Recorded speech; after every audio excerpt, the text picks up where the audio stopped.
2025년 한국 경제, 이걸 딱 한 단어, 아니, 딱 하나의 숫자로 요약할 수 있다면 어떨까요? 사실 그런 숫자가 있습니다. 이 숫자는요, 어떻게 보면 정말 무서운 경고고요. 또 어떻게 보면 새로운 기회를 찾아야 한다는 신호이기도 해요.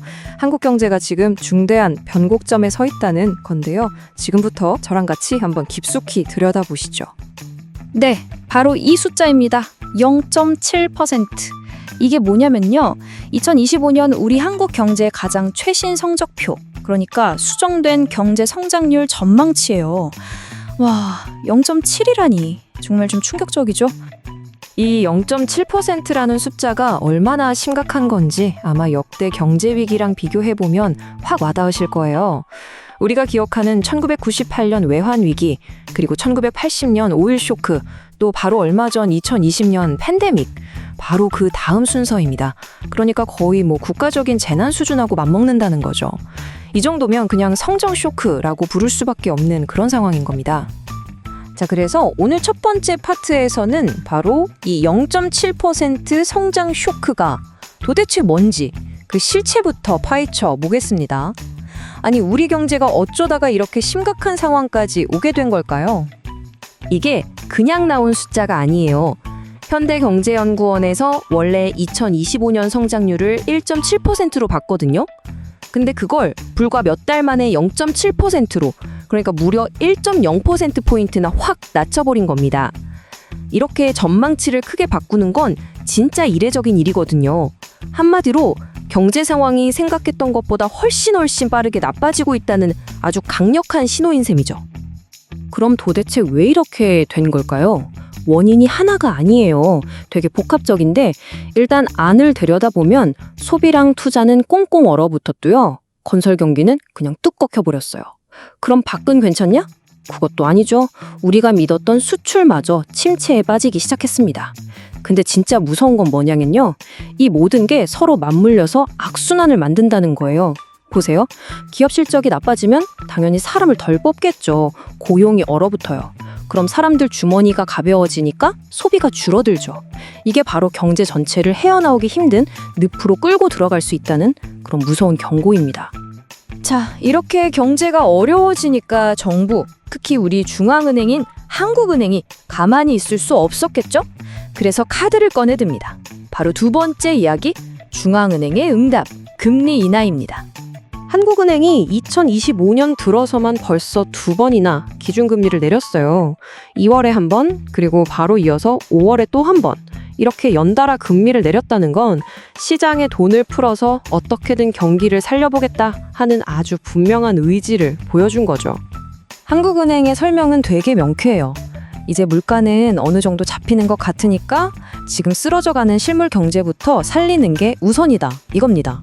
그러니까 물가 안정, 그리고 경기 부양, 이 두 마리 토끼를 다 잡으려고 진짜 고민을 많이 한 흔적이 보이죠. 자, 근데 여기서부터 이야기가 좀 복잡해집니다. 왜냐하면 중앙은행이 경기를 살리려고 한 이 행동이 생각지도 못한 결과를 낳으면서 시장을 엄청난 혼란에 빠뜨렸거든요. 세 번째 이야기, 바로 엇갈린 시장과 부동산 딜레마에 대한 내용입니다. 지금 중앙은행이요, 말 그대로 아슬아슬한 외줄타기를 하고 있는 거예요. 목표는 분명 경기 부양인데 이걸 하려고 금리를 딱 내리는 순간 금융 안정이라는 또 다른 중요한 목표가 위험해지는 거죠. 특히 우리나라 경제의 가장 민감한 부분이 어딘가요? 바로 세계 최고 수준인 가계부채, 그리고 부동산 시장이잖아요. 자칫 잘못하면 바로 이 뇌관을 건드릴 수가 있는 겁니다. 그 위험이 어느 정도냐? 바로 이 숫자 56%를 보시면 감이 오실 겁니다. 이게 한국은행 연구 결과인데요. 기준금리를 아주 조금, 딱 0.25%포인트만 내려도 사람들이 이제 집값 오르겠구나 하는 기대 심리 때문에 주택가격이 예상보다 무려 56%나 더 뛸 수 있다는 거예요. 와, 경기를 살리려고 돈을 풀었는데 그 돈이 엉뚱하게 부동산으로만 다 몰려갈 수 있다는 얘기죠. 중앙은행이 이런 딜레마에 빠지니까 금리에 가장 예민하게 반응하는 채권 시장은 그냥 대혼란에 빠져버렸어요. 투자자들 입장에선 아니 그래서 금리를 더 내린다는 거야? 만다는 거야? 아니면 부동산 때문에 다시 올린다는 거야? 하면서 완전히 방향을 잃어버린 거죠. 그러면서 시장 참여자들 의견이 완전히 쫙 갈리기 시작합니다. 시장의 한쪽에서는 이런 비명이 터져 나오고 있어요. 여기서 금리가 더 오르면 우리 다 죽는다. 손절매 물량이 쏟아져 나올 거다. 주로 규모가 좀 작은 운용사들 중심으로 이런 공포감이 막 번지고 있는 거죠. 그런데 바로 그 시장의 다른 한편에선 완전히 다른 목소리가 들려요. 에이, 이건 그냥 일시적인 과민 반응이야. 이런 변동성이 계속될 리가 없어. 주로 큰 손들, 그러니까 대형 유용자들은 되게 태평한 거죠. 이렇게 같은 시장 안에서 생각이 완전히 극과 극으로 나뉘어 있으니 정말 한 치 앞도 내다보기 힘든 불확실한 상황인 겁니다. 자, 이렇게 혼란 그 자체인 2025년을 보내면서 우리는 이런 생각을 해야 합니다. 그래서 이 상황이 우리에게 뭘 말해주고 있는 걸까? 그리고 더 중요하게는 이 위기를 넘어서 우리는 2026년을 어떻게 준비해야 할까? 마지막으로 이 얘기를 좀 해볼게요. 2025년에 생긴 이 어두운 그림자는요, 아쉽게도 2026년까지 길게 이어질 것 같아요. 한번 식어버린 내수 경기는 다시 데우기가 정말 어렵고요. 전 세계 무역 환경도 여전히 불안하죠. 여기에 산더미처럼 쌓인 가계부채, 끝이 안 보이는 건설 경기 부진, 이런 무거운 족쇄들이 계속 우리 경제의 발목을 잡고 있을 거란 말이죠. 자, 이런 큰 흐름을 이해했다면 이제 우리한테 가장 중요한 질문이 남습니다. 바로 그래서 내 돈, 내 투자는 어떻게 해야 하는가? 투자 전략을 어떻게 바꿔야 할까요?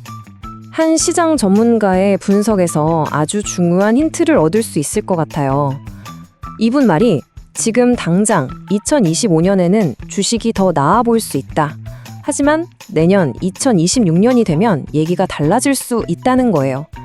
왜냐하면 경기 침체가 계속되면 결국 정부는 금리를 더 내릴 수밖에 없을 거고, 그렇게 되면 다시 채권의 매력이 확 올라갈 거라는 분석이죠.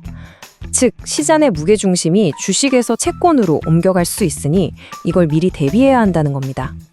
네, 2025년 한국 경제, 분명히 정말 혹독한 경고등이 켜진 건 맞습니다. 하지만 여러분, 위기는 기회라는 말도 있잖아요. 모든 위기 속에는 분명히 새로운 기회가 숨어있기 마련입니다. 과연 우리는 이 2025년의 위기를 2026년의 기회로 바꿔낼 수 있을까요? 아마 이 질문에 대한 답은요, 바로 이 영상을 보고 계신 우리 모두의 선택에 달려 있을 겁니다.